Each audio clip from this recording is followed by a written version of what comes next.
Why is it controversial in the US for someone to require an ID to vote? It's not really that the ID requirement by itself is controversial.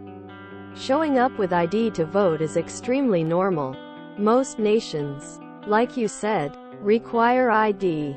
Instead, there are two possible issues at play here. First, in many cases, these states already require ID, and these voter ID laws are actually aimed to heavily restrict which IDs are permitted. These are usually justified by claiming that the new, more limited list of IDs will reduce voter fraud. This is misleading, because voter fraud is a vanishingly rare problem in the first place. Instead, what's typically happening is that they're trying to eliminate IDs from the list, which are commonly used by poorer members of society to limit their ability to vote. For example, a voter ID laws might limit valid IDs to just a passport or driver's license. This actually might not seem crazy at first, especially in the US, where these are two extremely common forms of ID. But a poorer person, who is less likely to have left the country and less likely to own a car, is much more likely to have another form of ID that is inexplicably no longer considered valid for voting. Second, these laws often come paired with other changes to the system. On their own, changing voter ID laws isn't inherently a bad idea. However, if you're changing voter ID laws while also making other changes to the system that make it harder to get new valid IDs, then you're really trying to limit people's ability to vote. In many cases, lawmakers will introduce a new voter ID law and then just happen to close a government service offices, aka the places you need to go to get an ID, in non-white areas, making it much harder for those people to get IDs, especially if they don't have cars, since public transit is basically non-existent in most areas of the US. This is representative of a long-standing issue with American law, and honestly it's a thing in other nations too. But the US seems to be particularly bad for this, where a law pretends to be one thing but is actually meant to do a completely different thing. A good example of this was an old voter literacy law. It doesn't sound like the worst idea on paper, right? Make sure your voters can read? Except, in practice, the law required all voters take a short test before being allowed to vote. And the lawmakers had specifically tested out each question to find a list of questions that Black voters were more likely to fail. Black people were more likely to fail because the questions tested concepts that were not being taught effectively in the segregated black schools of the time. And many of the questions weren't even really literacy questions, they were math and logic questions. So the test wasn't even trying to check for the skill it was supposed to. The whole thing was just a giant facade for preventing black voters from voting. Voter ID laws often secretly work like this. The law isn't really about the ID at all. IDs are just being used as a way to limit access to voting. Why is it controversial in the US for someone to require an ID to vote? Here in the US there is no free, universal ID. Most people have state-issued driver's licenses and those are generally considered the default ID. But those aren't free. You have to take a test to qualify for a driver's license. You have to go down to the DMV and fill out papers and provide proof that you are who you claim to be. And, of course, you have to pay a fee. For me that's all kind of a non-issue. It's inconvenient, but it's not a hardship. My employer gives me paid time off, so I don't really lose anything by standing in line at the DMV. And I make enough money that paying for my driver's license isn't a big deal. It's annoying. I'd rather not do it. But I'll live. But what about somebody living on minimum wage? At an hourly job that doesn't do paid time off? They go stand in line for a couple hours at the DMV and that's a couple hours of pay they're missing. And that fee for the license might actually be the difference between putting food on the table. It sounds dramatic, but this is the reality some people are living with. The concern is that by requiring an ID you're putting a burden on people. A burden that is significantly harder for some people to meet. The concern is that by requiring an ID you're making voting more of a privilege than a right. Now, personally, I think it's probably reasonable to want some sort of ID to make sure voters are who they say they are.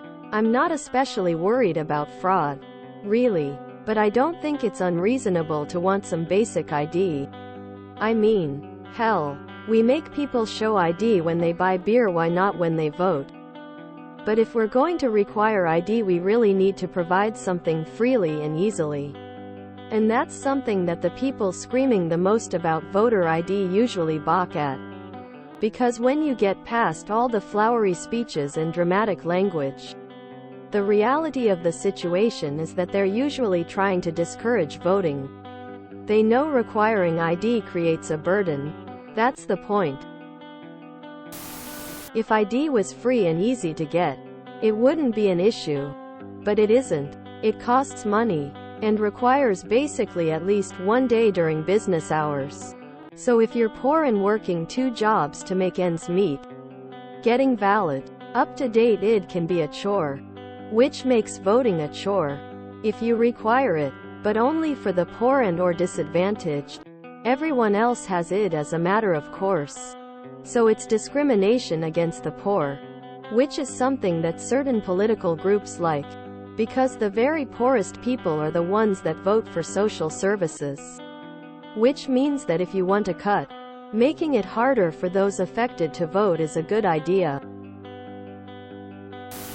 The idea of national citizenship cards or some kind of ID used solely for the purpose of identifying yourself, not showing qualification for something like driving or Social Security, is a really unpopular one in the US. We don't have universal IDs and no one is really looking to change that.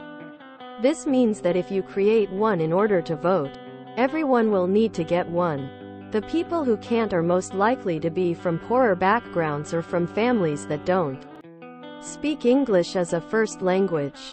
It's also unpopular in communities of color where it's feared to be used as another means of oppression. These groups most often vote Democratic, which is why it's an idea pushed by Republicans. Make getting an ID free then. And don't require a mailing address to receive one. I'm homeless. I'm white, by the way. A few reasons. 1. The US has no national ID card, so the ID provided has to be one issued by another entity. The same people who want voter IDs strongly object to a national ID card. 2. Since there is no standard, there have been instances of the ID rules being changed at the last minute that invalidate certain forms of ID that were previously accepted. This has been shown to target certain segments of the population who would vote against the party in power. 3. Most accepted ID cards are not free. Many times it is difficult and costly to get one of these ID cards. Since the IDs are not issued as part of voting registration, it is easy to raise the fees or close the offices to get these IDs, so certain people have a much more difficult time getting an acceptable ID. 4. The US has studied voter fraud. There is nearly no identity fraud at polling places. So an ID law would add a tremendous expense and inconvenience to many people, including the Elections Board, for a tiny benefit. 5. There are many instances of voter fraud where people who should be allowed to vote have been illegally denied that right. Adding an ID requirement would increase the potential for this very common type of voter fraud. IDs in the US are not provided by the government, and the system to get them are so bonkers that it's unreasonable to expect everyone to be able to get them easily when participating in democracy is a fundamental right. From a philosophical perspective, citizens have a right to vote. Some people believe that there should be only the bare minimum barriers to exercise that, and that doesn't involve IDs. I have a right to vote. Why should I lose that right if I don't have an ID? We also have a really bad history of a certain group making it really hard for black people, former slaves, to vote. They couldn't stop them from voting directly, but they'd put up seemingly innocent barriers that just so happened to affect black people way more, preventing them from voting. Things like literacy tests, when black people hadn't been allowed to get an education, and poll taxes for the impoverished newly freed slaves. And it's the same set of people passing voter ID laws. So there can just be a bit of a knee-jerk reaction about them passing seemingly innocent voting laws. It's also not just voter ID laws. It's part of a larger pattern. Death by 1,000 cuts. It's way harder to vote in Texas than California. I know from personal experience. It's not just the ID. It's the registration. It's the lack of mail-in ballots. It's the length of early voting. I've had several coworkers' votes get thrown out because the state messed up their registration. Both had to drive hours to attempt to vote in other counties. There's no actual reason for it. Voting in California isn't less secure. It's just to make it harder to vote. No idea. In Finland, requiring ID is obvious for everyone. Most have some anyway. And if not, an ID for voting is available free of charge. Apparently getting one is a lot more difficult in USA. I mean, compared to the truly rich. Most of us aren't very rich at all. Most people are much closer to being on the streets than we are to being billionaires. Our country should be designed around helping regular people as much as possible. Whenever possible, that is who it was designed for. Now, I'm not sure how relevant that is to requiring an ID to vote, though, but I think people want all Americans to have as much of a voice as possible regardless of socioeconomic status or whether or not they have access to certain documents. IDs are relatively new inventions and did not exist throughout the majority of U.S. history anyway. The U.S. doesn't have a national ID card. Most other countries have a national ID card you have to have by law already. It costs money to obtain a valid ID in America, and that shuts out many people who are legal citizens but don't have the money to get identification to prove it. Because of the United States' history of discrimination against minority voters.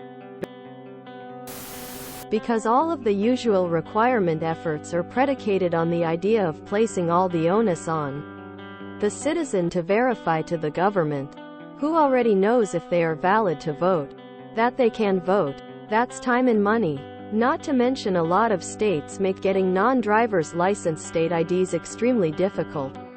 One location mentioned on this topic by John Oliver is literally only open for an hour on every 5th Wednesday in the month. If the state itself took all the effort on itself to give those valid IDs to those who should have them, you'd have all the same security desired by these people, and you haven't excluded people who have a constitutional right to vote but cannot afford the time or monetary expense off of their jobs to get a valid ID. But that is the idea after all. Historically, the federal government has averaged around 25 fraudulent votes per two-year election cycle since they started tracking back in the 60s or so. All the suspicious events turn out to be a valid vote. Posting a mail-in ballot and then dying before the election.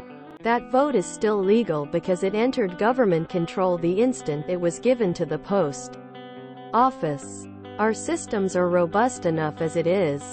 The point of these mechanisms is to try and legally exclude the poor and minorities through an indirect poll tax.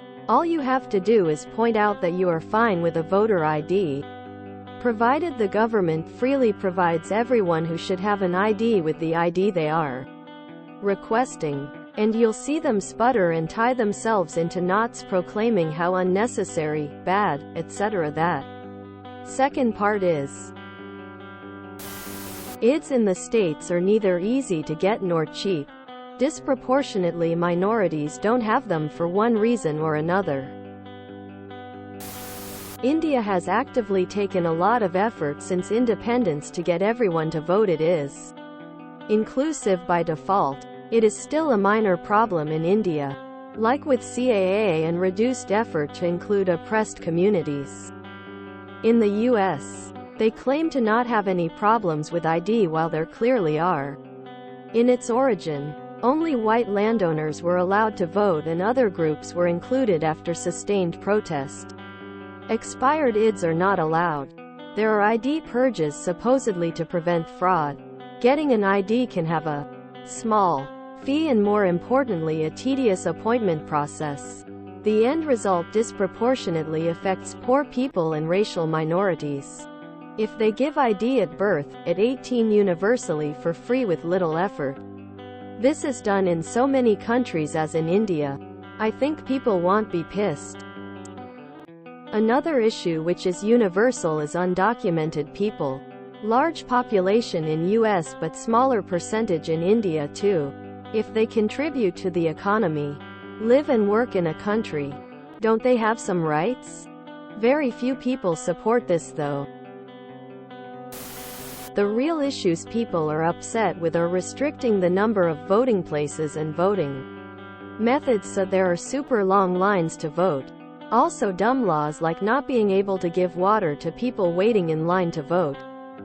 Conservatives push debates on the voter ID laws to disreact from the more obviously malicious laws.